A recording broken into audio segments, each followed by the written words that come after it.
Hello guys, আসসালামু আলাইকুম। কেমন আছেন সবাই? তো আশা করি ইনশাল্লাহ সবাই ভালো আছেন।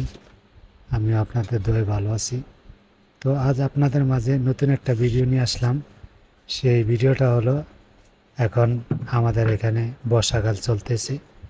তো আমাদের বাড়ির পাশে, পশ্চিম পাশে একটা জমিন আছে। জমিনে নতুন পানি আসছিল। আসার পরে বাচ্চারা দেখতেছি পানির মধ্যে অনেক হই উল্লাস করতেছে আর চিল্লাইতেছে যে অনেক মাছ আছে। তারপর আমি কি করলাম, একটা প্ল্যান করলাম যে হ্যাঁ, আমি এই মাছগুলোকে ধরবো, কারণ নতুন পানির মাছ অনেক স্বাদ। ঠিক আছে, তো এই মাছটা কীভাবে আমি ধরলাম, আপনারা অবশ্যই আমার সাথে থাকবেন এবং ভিডিওটা শেষ পর্যন্ত দেখার জন্য বিনীতভাবে অনুরোধ করলাম। তো যেখান দিয়ে পানি যাইতেছে ওইখান দিয়ে ছোট করে একটা নল সিস্টেম আছে। ওই জায়গায় আমি কি করলাম, আমাদের গ্রাম্য ভাষায় বলে ফেলনি। এই দেখেন আমি এই মাছগুলো পাইছি। ঠিক আছে, এই মাছগুলো হলো আপনার পুঁটি মাছ, তারপরে হলো আপনার ছোট ছোট বাইং মাছের বাচ্চা, আমাদের আঞ্চলিক ভাষায় যাকে বলে বুইত্তা, আপনাদের ভাষায় কি বলে একটু জানাবেন। আর কথার মাঝে ভুল ত্রুটি হলে সবাই ক্ষমার দৃষ্টিতে দেখবেন।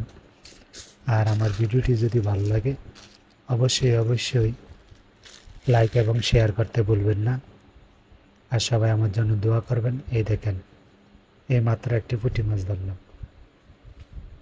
নতুন পানির মাছ অনেক সুস্বাদু হয়।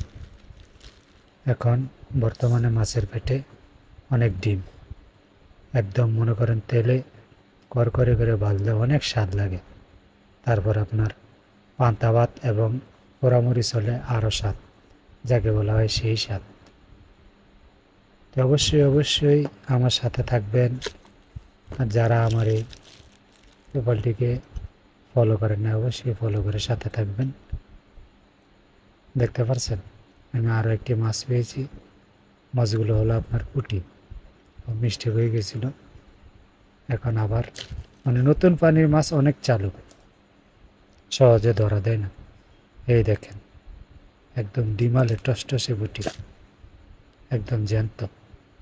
তো সবার দাওয়াত রইল, সবাই আইসা তাজা পুঁটি দিয়ে তরকারি খেয়ে যাবেন এবং সবাই আমার বাড়িতে আসার জন্য